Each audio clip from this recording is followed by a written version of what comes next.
Assalamualaikum warahmatullahi wabarakatuh. Perkenalkan, nama saya Firly Aksara Hikmah dengan NIM 009.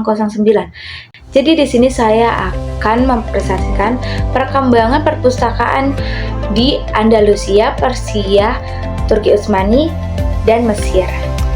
Jadi di sini yang pertama Andalusia, pusat ilmu Cordoba. Bayangkan saja, di Andalusia sekitar tahun 2000, perpustakaan Cordoba memiliki ribuan buku yang lebih umum daripada di Eropa. Khalifah seperti Al-Hakam II membangun perpustakaan raksasa di istananya, dilengkapi dengan rak buku, penyalin naskah, dan penerjemah buku dari Yunani, Persia, bahkan India ke dunia Arab.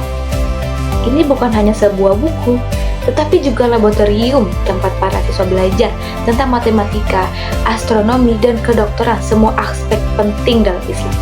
Banyak naskah hilang pasca Reconquista, tapi warisnya tetap jadi inspirasi perpustakaan modern. Khalifah Abdurrahman III mulai koleksi besar-besaran impor buku dari Baghdad. Perpustakaan jadi terbuka buat umum, beda sama Eropa yang eksklusif. Kontribusi ke ilmu, terjemahan Euclid dan Ptolemaios lahir di sini.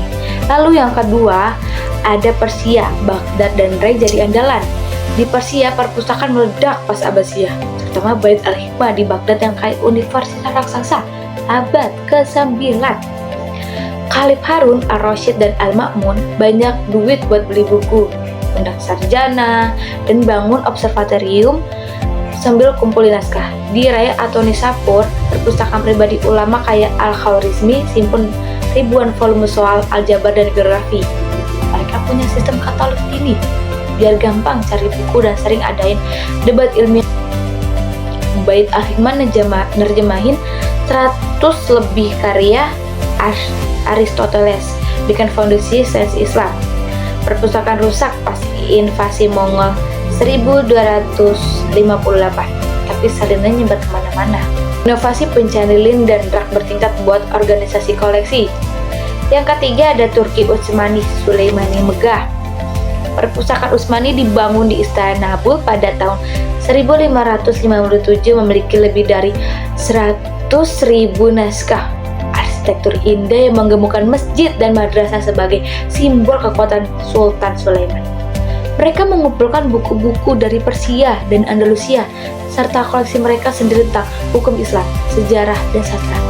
Pada tahun 1678, Fazil Ahmed Pasha menjadi pengelola independen dengan staf yang besar dan anggaran yang memadai. Sebagai contoh, perpustakaan Utsmani tahan perang, meskipun banyak naskah hilang akibat konflik.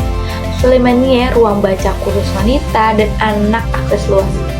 Jaringan, yaitu tukar buku antar negara Islam dan Eropa. Digitalisasi awal, katalog manuskrip yang detail banget. Mesir memiliki warisan Alexandria kuno, namun Islam menghidupkannya kembali pada masa dinasti Fatimiyah abad ke-11 dengan Dar al-Hikmah dan perpustakaan Al-Azhar yang menyimpan 100.000 buku. Sultan Maklum juga mengumpulkan karya-karya tasawuf dan fikih. Sementara Kekaisaran Ottoman melanjutkan pembangunan masjid-masjid besar. Tempat ini menjadi pusat penerjemahan dari Turki dan Persia. Tempat dorong ilmu kedokteran Ibnu Sina nyebar. Banyak perpustakaan hancur setelah invasi Napoleon pada tahun 1798, tetapi Al-Azhar tetap berdiri hingga hari ini sebagai perpustakaan kehidupan. Al-Azhar, koleksi Quran kuno dan hadis, pusat pengajaran. Inovasi yaitu endowment atau wakaf biar perpustakaan mandiri finansial. Peran sosial, edukasi masyarakat miskin gratis. Selanjutnya ada perbandingan antar wilayah. Keempat daerah ini saling terkait, tapi punya ciri berbeda. Andalusia fokus terjemahan barat, Persia riset sains, Utsmani arsitektur megah, Mesir pendidikan massal. Semua dukung wakaf biar sustain dan koleksi capai jutaan naskah total. Yang pertama, perpustakaan Cordoba Istana di Andalusia. Koleksi utamanya matematika dan filsafat. Lalu, inovasi utamanya penerjemahan massal. Yang kedua, perpustakaan Bait al-Hikmah di Persia. Koleksi utamanya Al-Jabar dan astronomi. Lalu inovasi utamanya katalog dini. Yang ketiga, perpustakaan Sulaimaniye di Turki Utsmani. Koleksi utamanya hukum dan seni. Lalu inovasi utamanya akses utama. Dan yang terakhir, perpustakaan Al-Azhar di Mesir. Koleksi utamanya fikih dan hadis. Lalu inovasi utamanya wakaf mandiri. yaitu ada kesimpulan. Sejarah dan perkembangan perpustakaan di Andalusia, Persia, Turki Utsmani, dan Mesir menunjukkan betapa pentingnya peran perpustakaan dalam kemajuan peradaban Islam. Setiap wilayah memiliki kontribusi besar dalam mengembangkan ilmu pengetahuan dan kebudayaan melalui pendirian lembaga-lembaga ilmu yang berfungsi sebagai pusat pendidikan, penelitian, serta penerjemahan. Dari perkembangan tersebut, jelas bahwa perpustakaan Islam tidak hanya berperan sebagai tempat penyimpanan buku, tetapi juga sebagai sarana penyebaran ilmu, pengembangan intelektual, dan penghubung antara peradaban timur dan barat. Sekian presentasi saya. Terima kasih. Wassalamualaikum warahmatullahi wabarakatuh. Dadah semuanya.